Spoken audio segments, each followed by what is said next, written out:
بسم اللہ الرحمن الرحیم۔ السلام علیکم ناظرین، کیسے ہیں آپ سب؟ امید ہے آپ سب خیریت سے ہوں گے۔ آج ہم پڑھیں گے سورہ بقرہ کی تفسیر کا 20واں رکوع اور دوسرے پارے کا تیسرا رکوع۔ تو چلیے شروع کرتے ہیں۔ بسم اللہ الرحمن الرحیم۔ قرآن کی آیت ہے ان فی خلق السماوات والارض واختلاف اللیل والنہار والفلک التي تجری فی البحر بما ينفع الناس وما انزل اللہ من السماء من ماء فاحیا به الارض بعد موتها۔ بے شک آسمانوں اور زمین کو پیدا کرنے میں اور رات اور دن ایک دوسرے کے پیچھے آنے جانے میں اور کشتیوں میں اور جہاز جو دریا میں لوگوں کے فائدے کی چیزیں لے کر رواں ہیں۔ وما انزل اللہ من السماء من ماء فاحیا به الارض، اور میں یعنی بارش میں جس کو خدا آسمان سے برساتا ہے اور زمین کو مرنے کے بعد زندہ کر دیتا ہے۔ وبث فیہا من کل دابہ، اور زمین میں ہر قسم کے جانور پھیلانے میں، ہواؤں کے چلانے میں، وتصریف الریاح، اور ہواؤں کے چلانے میں، والسحاب المسخر بین السماء والارض لآیات لقوم یعقلون،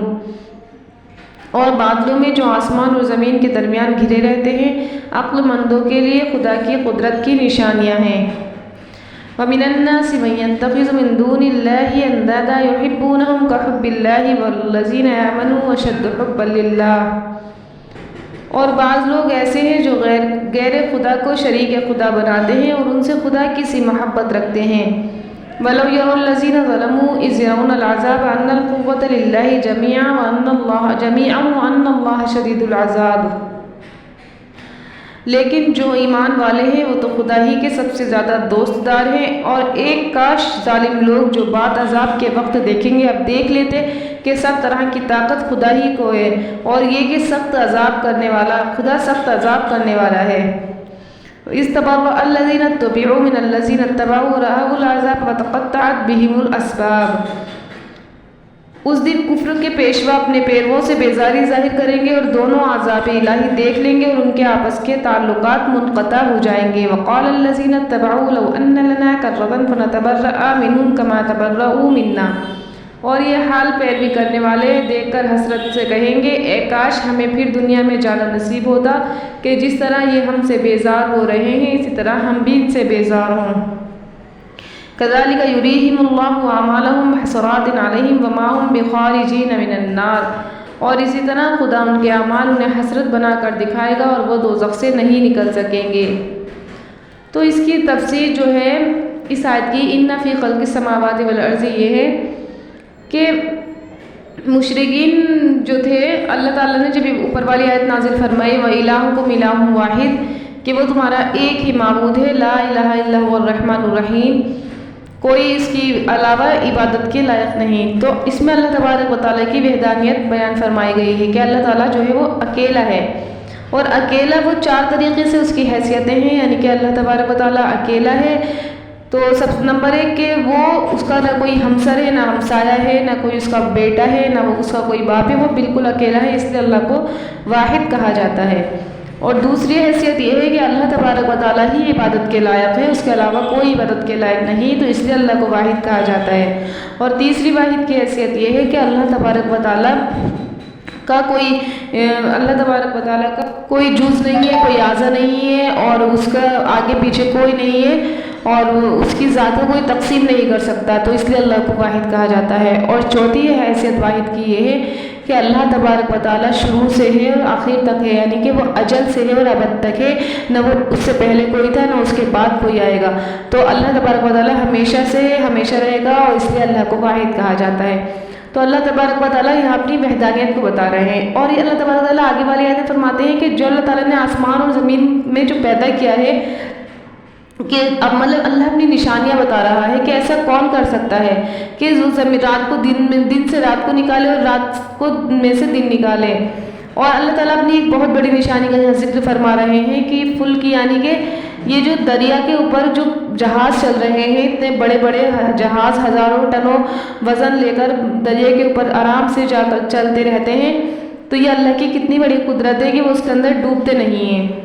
اور اللہ تبارک و تعالیٰ یہاں اپنی قدرت یہ فرما رہے ہیں کہ اس میں جو ہے لوگوں کے لیے فائدہ ہے، یعنی کہ نفع حاصل کرتے ہیں لوگ، ایک جگہ سے دوسری جگہ جانے کے لیے جہازوں کا استعمال کرتے ہیں، سامان ایک جگہ سے دوسری جگہ جانے کے لیے جہازوں کا استعمال فرماتے ہیں۔ تو اللہ تعالیٰ یہاں پر اس نشانی کا ذکر فرما رہا ہے کہ اگر اللہ تعالیٰ چاہے تو ابھی ان جہازوں کو پانی کے اوپر اندر ڈبا دے یا چلنے سے قاصر کر دے کہ ہواؤں کے ذریعے اللہ تعالیٰ یہ جہاز چلا رہا ہے۔ اگر ابھی اللہ تعالیٰ ہوائیں روک دے تو یہ جہاز کسی صورت بھی سفر نہیں کر سکتے، آگے نہیں بڑھ سکتے، بلکہ ہواؤں کی جو روانی ہوتی ہے اس کے ذریعے یہ آگے بڑھتے ہیں۔ ہواؤں کی جس سمت ہوا ہوتی ہے اسی سمت جہاز ہوتے ہیں۔ تو اللہ تبارک و تعالیٰ کی بہت بڑی نشانی ہے، اس کو ہم لوگوں کو سمجھنا چاہیے۔ آگے اللہ تعالیٰ فرما رہے ہیں کہ اللہ نے جو آسمان سے پانی اتارا ہے، جو نازل فرمایا ہے پانی، یعنی کہ اللہ تعالیٰ نے یہ جو بارش نازل فرمائی ہے، یہ ایک اللہ کی بہت بڑی قدرت ہے، کیونکہ اگر اللہ تعالیٰ چاہے تو ایک ساتھ اگر ساری بارش نازل فرما دے، جیسے کہ اللہ تعالیٰ قطرے قطرہ کر کے بارش نازل فرماتا ہے، اگر ایسے بارش نازل نہ ہو اور پورا سیلاب کی صورت میں پانی آ جائے یا بہت زیادہ پانی ایک ساتھ آ جائے تو ساری دنیا کے انسان تباہ ہو جائے، ساری دنیا کے مال و اسباب ہر چیز تباہ ہو جائے۔ لیکن اللہ کی قدرت ہے کہ اللہ تعالیٰ ایک ایک بوند کر کے لوگوں پر برساتا ہے، اس کے ذریعے لوگ فائدہ اٹھاتے ہیں۔ فَأَحْيَا بِالْأَرْضِ یعنی کہ مری ہوئی زمین جو ہے وہ زندہ ہو جاتی ہے، یعنی جیسے زمین بنجر ہو جاتی ہے اور پانی کے بعد وہ ایسا ہوتا ہے جیسے اسے دوسری زندگی مل گئی، اسی طریقے سے پیڑ پودے جو ہے انہیں دوسری زندگی مل جاتی ہے جب ان کے اوپر پانی آتا ہے آسمان سے۔ اور اللہ تعالیٰ نے بسا یعنی کہ فائدہ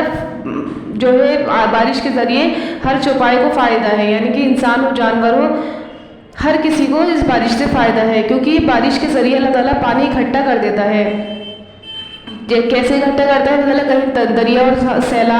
دریا اور تالاب کی صورت میں اکٹھا فرما دیتا ہے، تو کہیں اللہ تعالیٰ چشمے اور جھرنے بہا دیتا ہے، تو یہ فائدہ پہنچاتا ہے پانی اکٹھا ہوا انسانوں کو اور جانوروں کو۔ اور اللہ تعالیٰ نے دیکھو کتنا اچھا نظام بنایا ہے، اگر ہم اللہ کی اس نشانی پر غور کریں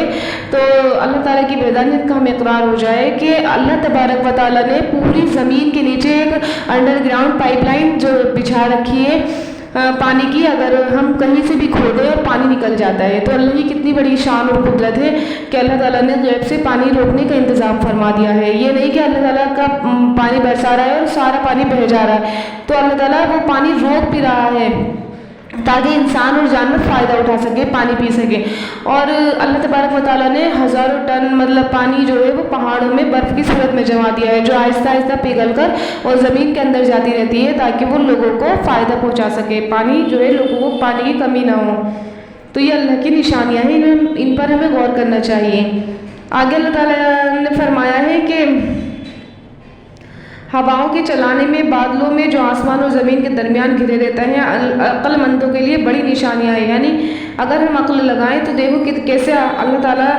بادل چلا رہا ہے، آسمان چلا رہا ہے، زمین اور آسمان کے درمیان ہوائیں چلا رہا ہے۔ اگر ابھی اللہ روک دے تو کوئی بھی انسان زندہ نہ بچے۔ آگے والی آیت ہے من الناس، اور لوگوں میں جو ہے وہ اللہ کے علاوہ کسی اور کو شریک بناتے ہیں، یعنی کہ جیسے کافرین ہیں تو اللہ کے علاوہ انہیں شریک بناتے ہیں، دوسرے معبود اختیار کر رکھے ہیں انہوں نے، ان سے ایسی محبت کرتے ہیں جیسے اللہ سے کرنی چاہیے۔ لیکن اللہ تبارک و تعالیٰ سے جو مومن بندے ہیں وہ اس سے بھی زیادہ محبت کرتے ہیں جتنی یہ اپنی معبودوں سے کرتے ہیں۔ اور اگر یہ ظالم لوگ عذاب کو دیکھ لیں تو یہ سمجھ جائیں گے ساری قوت اللہ ہی کے لیے ہے، اللہ تعالیٰ سخت عذاب دینے والے ہیں۔ تو اللہ تبارک و تعالیٰ یہاں پر فرما رہے ہیں کہ اللہ تعالیٰ کے جو نیک بندے ہیں وہ ان کافروں سے بھی زیادہ محبت اللہ سے رکھتے ہیں، کیونکہ وہ انہیں معلوم ہے کہ یہ نفع نقصان سب اللہ ہی پہنچاتا ہے، لیکن پھر بھی اللہ سے اتنی محبت رکھتے ہیں۔ اور یہ کافر جو ہے یہ سوچتے ہیں کہ نفع تو ہمیں ہمارے معبود پہنچاتے ہیں اور نقصان جو ہے ہمارے اعمالوں کی وجہ سے ہوتا ہے، اور اگر انہیں پتہ چل جائے کہ ہمارے معبود نقصان نہیں پہنچاتے ہیں تو یہ ابھی بیزاری اختیار کرنے لگ جائے، اپنے معبودوں کو چھوڑنے لگ جائے۔ لیکن ایک مومن بندہ اسے معلوم ہے کہ اللہ ہی ہمیں جو ہے بعض دفعہ آزمائشوں میں مصیبتوں میں ڈالتا ہے، لیکن پھر بھی وہ اللہ سے محبت کرنا نہیں چھوڑتا۔ آگے والی آیت ہے وَإِذْ تَبَرَّأَ الَّذِينَ اتُّبِعُوا، یعنی کہ قیامت کے دن جب اللہ تعالیٰ کا عذاب جو ہے یہ کافری دیکھیں گے تو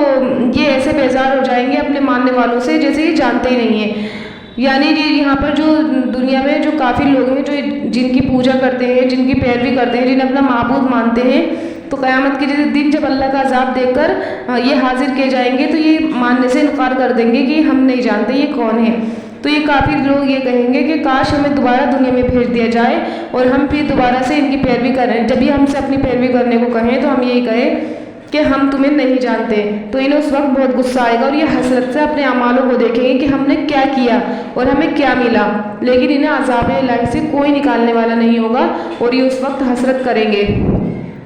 تو یہاں پر اللہ تبارک و تعالیٰ ان کافروں کا ذکر فرما رہا ہے کہ یہ کافر جو ہے کسی کے کام نہیں آئیں گے، یہ سردار، یہ ماننے والے جو آج بنے بیٹھے ہیں، آج سردار بنے بیٹھے ہیں اور ان کے جو تابع ہیں یہ سب ان سے انکار کریں گے اور ان کو پہچاننے سے بھی انکار کر دیں گے۔ تو اللہ تبارک و تعالیٰ ان کو آگاہ فرما رہے ہیں کہ اب بھی باز آ جاؤ، قیامت کے دن تمہیں حسرت اور نقصان کا سبب ہوگا۔ تو اسی طرح حسرتیں اور ندامتیں رہ جائیں گی اور ان کو کسی کو بھی نجات نہیں ملے گی۔ تو آج کی تفسیر بس اتنی ہی تھی، آج کا رکوع چھوٹا سا تھا، امید ہے آپ کو تفسیر سمجھ میں آ گئی ہوگی، اور جو سمجھ میں نہیں آیا مجھ سے پوچھ سکتے ہیں۔ انشاءاللہ اب اگلے رکوع کی تفسیر کی جائے گی اور اللہ تعالیٰ ہم سب کو ہدایت کی توفیق عطا فرمائے۔